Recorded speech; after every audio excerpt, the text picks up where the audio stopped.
2019 সাল থেকে আমাদের এই আন্দোলন চলমান, কিন্তু তখন ফ্যাসিস্ট সরকারের কারণে আমরা মাঠে নামতে পারতাম না। কিন্তু তারপরে ওনারা চলে যাওয়ার পরে 2024 সাল থেকে আমরা সরব। আমরা গত ডিসেম্বরেও আরেকবার আসছিলাম, ডিসেম্বর বা জানুয়ারিতে। তখন কিন্তু সরকার আমাদের বেতন স্ট্যান্ডের খবর নিয়েছেন, ইভেন আমাদের সঙ্গে দফায় দফায় আলোচনা বসেছেন।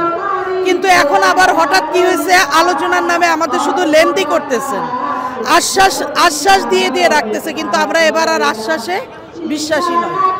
আমাদের দাবিগুলো যৌক্তিক এই কারণে, আমাদেরই এক অংশ পিটিআই সংলগ্ন প্রাইমারি স্কুলের টিচাররা, ওনারা আমাদের একই কারিকুলামে একই বই একই পড়ান এবং একই শিক্ষাগত যোগ্যতায় ওনারাও এন্ট্রি নেন এই চাকরিতে, কিন্তু ওনারা তো 10ম গ্রেডে বেতন পায়, তাহলে আমরা কেন পেতে পারি না? তারপরে আমাদের যে যোগ্যতা, আমাদের যোগ্যতা গ্রাজুয়েশন কমপ্লিট করে এখন আবেদন করতে হবে, আবেদনের যোগ্যতাই করা হয়েছে গ্রাজুয়েশন কমপ্লিট। তাহলে একজন গ্রাজুয়েট, একজন ফার্স্ট ক্লাস নাগরিক, সে কেন 3rd ক্লাস বেতন পাবে? আর আমরাই তো জাতির মেরুদণ্ড আমাদেরকে বলা হয়, আমাদের থেকেই তো আমরা বাচ্চাদেরকে ক খ অ আ এগুলো পড়াই দেই, রিডিং পড়াই দেই, অক্ষর চিনায় দেই বলেই তো তারা পরবর্তী ধাপগুলোতে পার হতে পারে।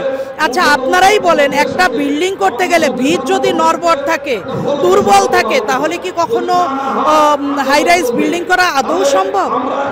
আর আমাদের যদি পেটে ক্ষুধা থাকে, আমাদের যদি আর্থিক দৈন্যতা থাকে, তাহলে কি আমরা আমাদের সর্বোচ্চটা দিয়ে আমাদের জাতিকে দিতে পারবো?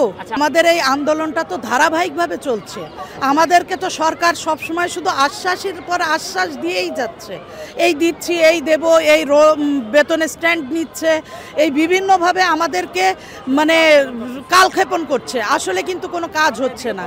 এর জন্য আমরা এই সময়টা এখন আর আমাদের দেওয়ালে পিঠ থেকে গেছে।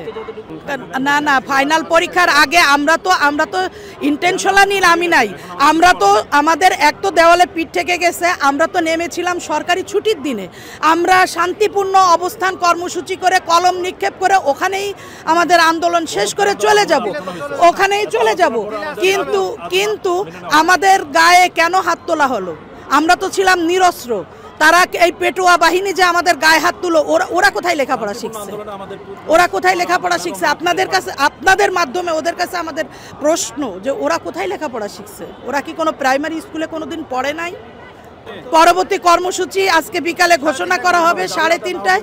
তবে আমাদের দাবি আদায় না হওয়া পর্যন্ত আমাদের অবস্থান ধর্মঘট চলবে, কর্মবিরতি চলবে, সঙ্গে হয়তো আরও নতুন বিভিন্ন রকম কর্মসূচি ঘোষণা করা হবে।